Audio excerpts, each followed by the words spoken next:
So, last year po, nung high school kami, may quiz kami nun sa math.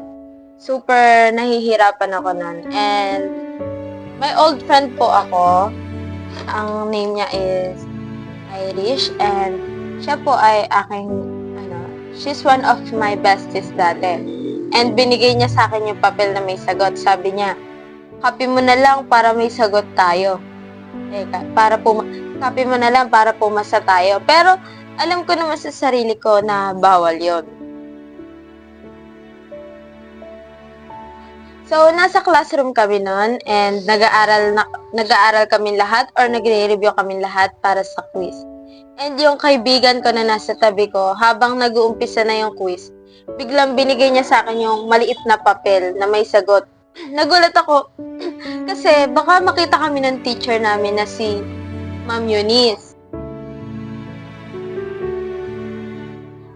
So, for me, is yung honesty talaga. Kasi, kung kukopya ako, kumbaga, hindi naman ako masasatisfied sa mga marka na makukuha ko kasi hindi naman totoo yun dahil nag-cheat lang ako eh.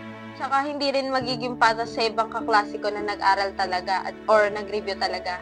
Tsaka, baka mawalan ng tiwala sa amin yung teacher ko pag kumopya ako sa papel. Iniisip ko noon na baka magalit yung kaibigan ko kasi baka magtampo siya kasi di ko naman kinopya yung binigay niya sa aking papel kasi nag-effort siyang ibigay sa akin ng patagay papel tapos di ko naman kinopya. Baka mawala yung friendship namin, baka rin mapahiya ako naman kung sakaling makita kami ng mga kaklase ko na nag-cheat at baka mapahamak pa siya.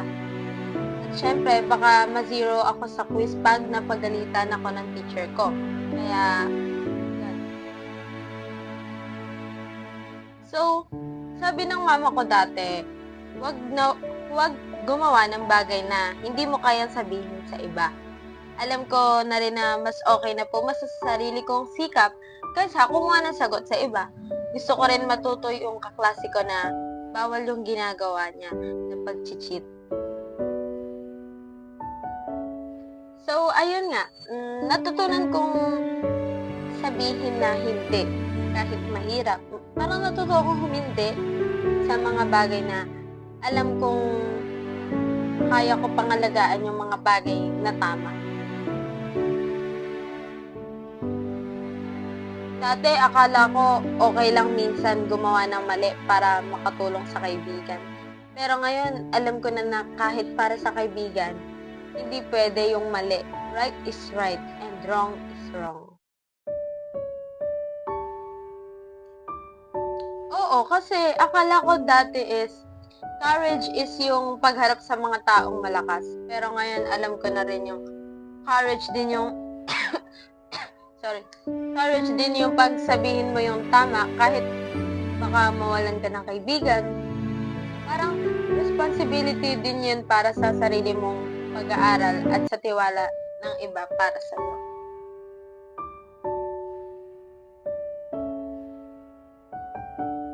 Noong una, sad ako kasi parang nagtampo siya sa akin na bakit hindi binalik ko yung papel na binigay niya sa akin, bakit hindi ko na lang kinopya yung binigay niya sa akin sagot.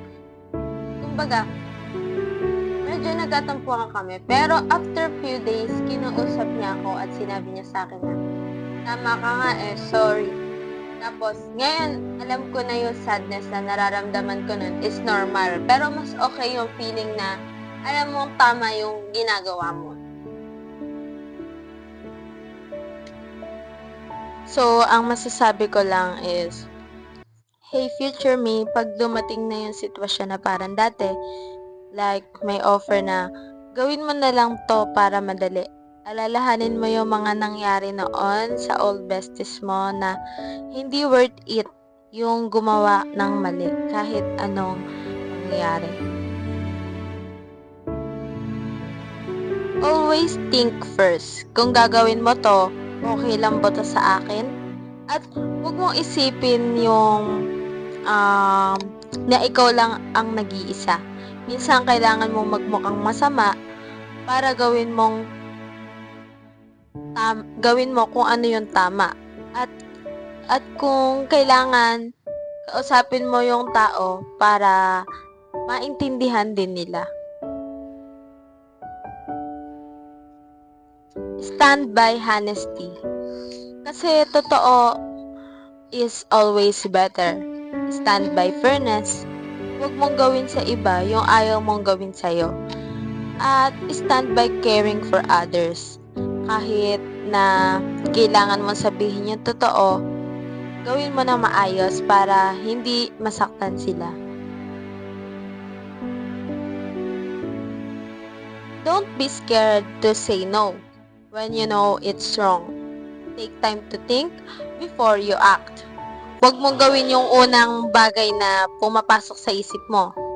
At kung may pagkakataon, tulungan mo yung tao para maintindihan nila kung bakit mali yung ginagawa nila.